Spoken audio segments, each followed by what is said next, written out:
Hi everyone, Carter Krishnaiyer here for the Florida Squeeze.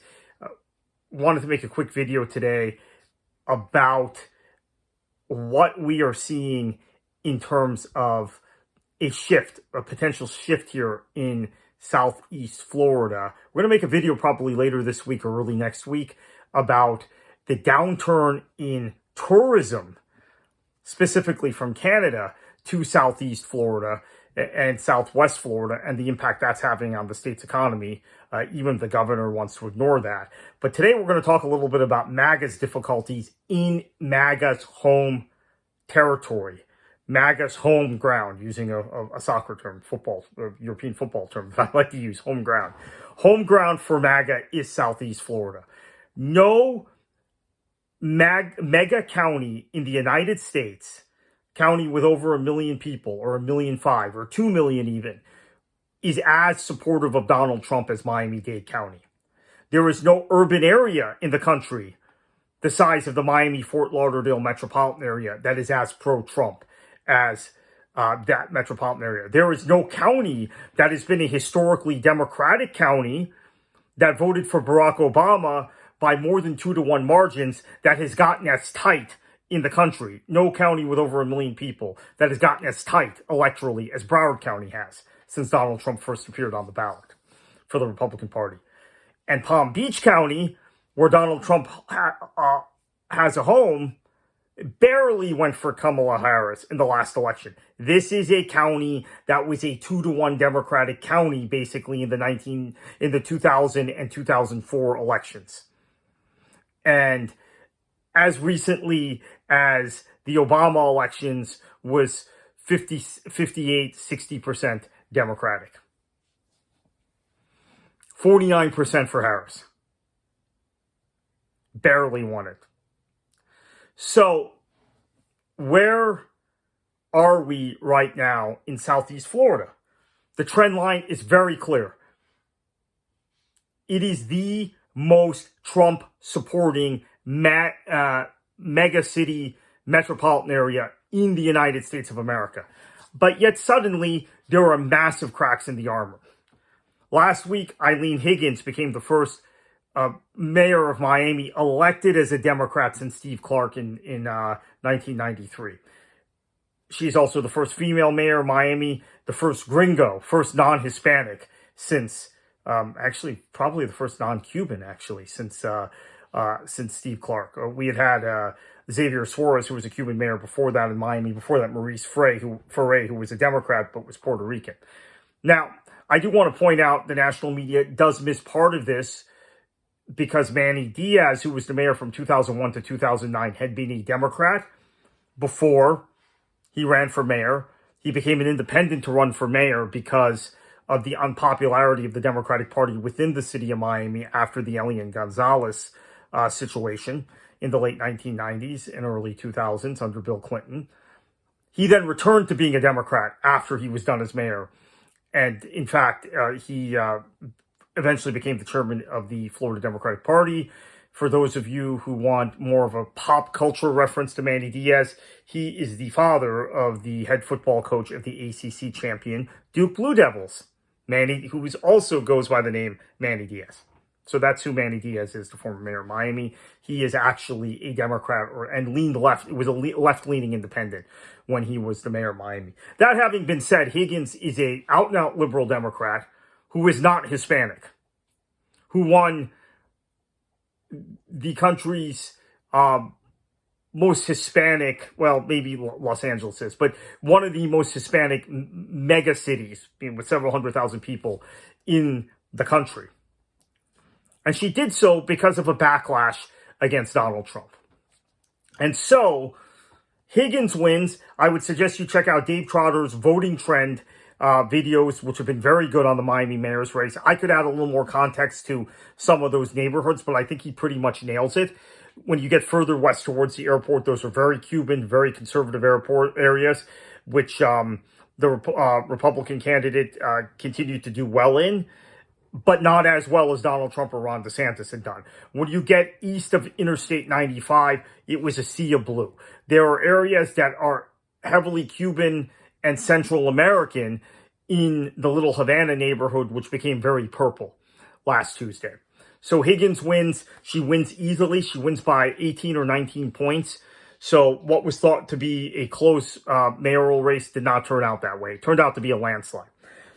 So then on Saturday, we got a tweet from Ileana Garcia, a sitting state senator who is a Republican.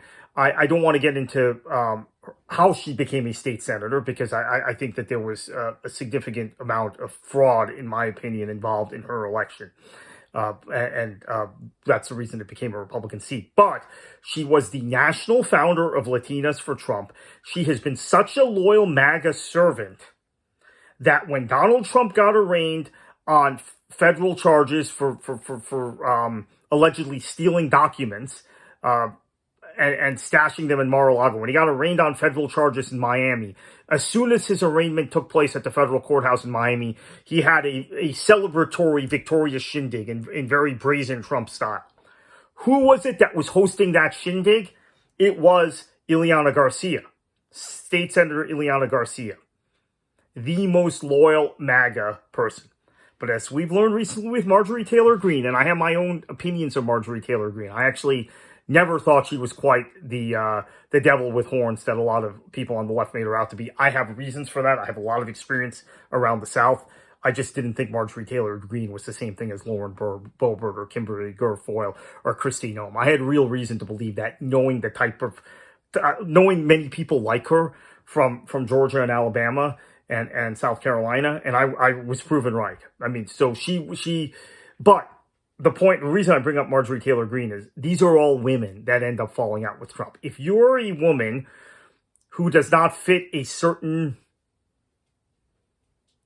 look and have a certain loose morality about things of a moral nature, of an ethical nature, then you eventually fall out with them. So Senator Garcia, who I have to admit I'm not a fan of, it's not like MTG, who I had my own opinion about, which was a very minority opinion, but I feel very vindicated now that I was right about her. Not that I was defending her point of view or her ideology or her conspiracy theories or her anti-Semitism, but I began to see signs of maturity really when she bucked the other crazies in her caucus and backed Kevin McCarthy. And then there were certain things I picked on and said, okay, she's kind of reinforcing my view that as a Southern conservative woman who's been a businesswoman, she's different than Lauren Boebert. She's different than Kristi Noem. She's different than,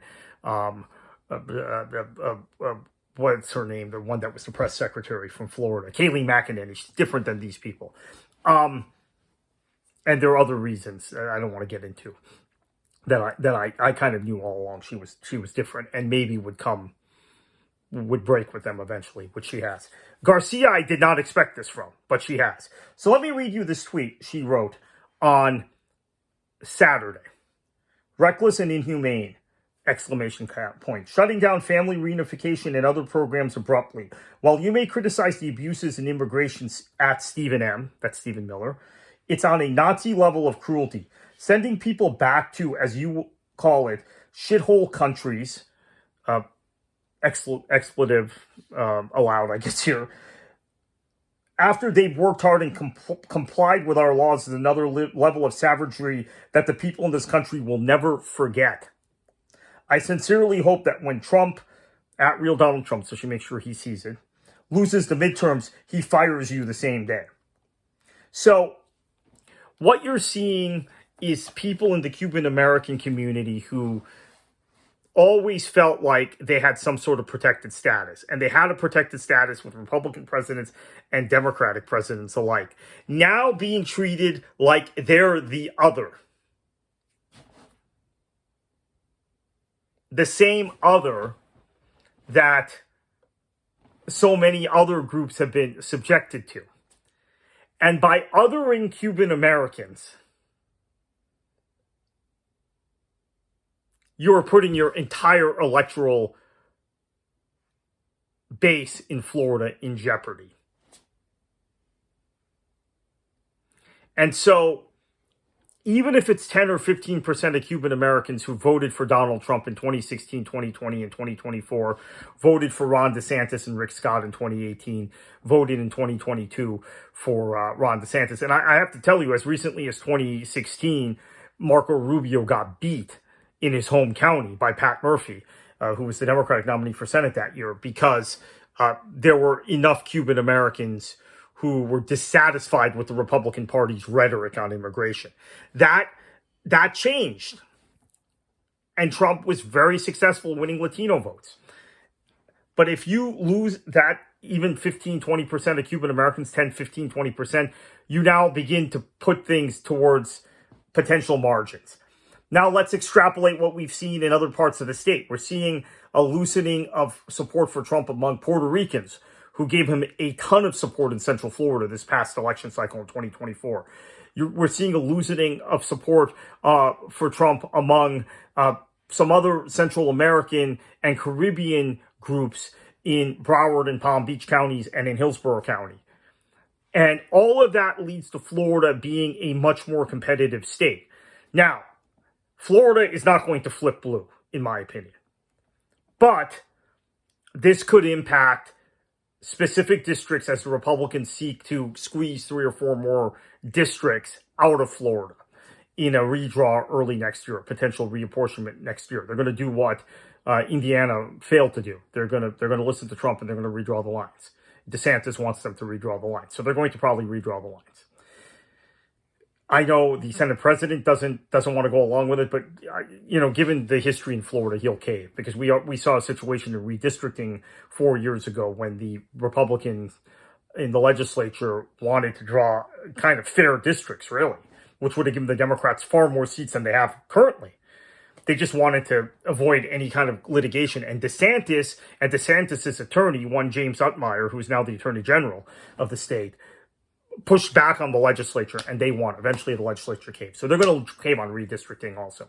But what this means in Texas, what this means in Arizona, what this means in Nevada, what this means in California, what this means in Pennsylvania and New Jersey.